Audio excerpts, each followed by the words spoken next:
കഴിഞ്ഞ ദിവസം സത്യപ്രതിജ്ഞാ ചടങ്ങിനിടയിൽ പാലസ്തീന് ജയ് വിളിച്ചുകൊണ്ട് ഒരു MP സത്യപ്രതിജ്ഞ ചെയ്തിരുന്നു. അത് AIMIM എന്ന പാർട്ടിയുടെ നേതാവായ അസദുദ്ദീൻ ഓവൈസി ആയിരുന്നു. അന്ന് തന്നെ രാജ്യത്താകമാനം വലിയ പ്രതിഷേധം ഉയർന്നിരുന്നു.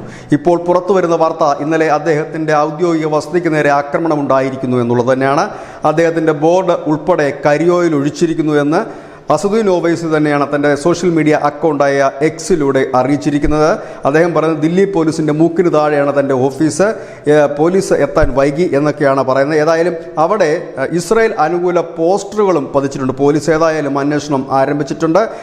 പാലസ്തീന് പരസ്യമായി ജയ് വിളിച്ച MPക്ക് ഏതായാലും ഒരു മുന്നറിയിപ്പ് എന്ന നിലയിലാണ് ഇപ്പോൾ പോസ്റ്ററുകൾ ഉൾപ്പെടെ അദ്ദേഹത്തിൻ്റെ ഔദ്യോഗിക വസതിക്ക് മുമ്പിൽ ഇപ്പോൾ പ്രദർശിപ്പിച്ചിരിക്കുന്നത്, ഇല്ലെങ്കിൽ ഒട്ടിച്ചിരിക്കുന്നത്. News desk news India Malayalam.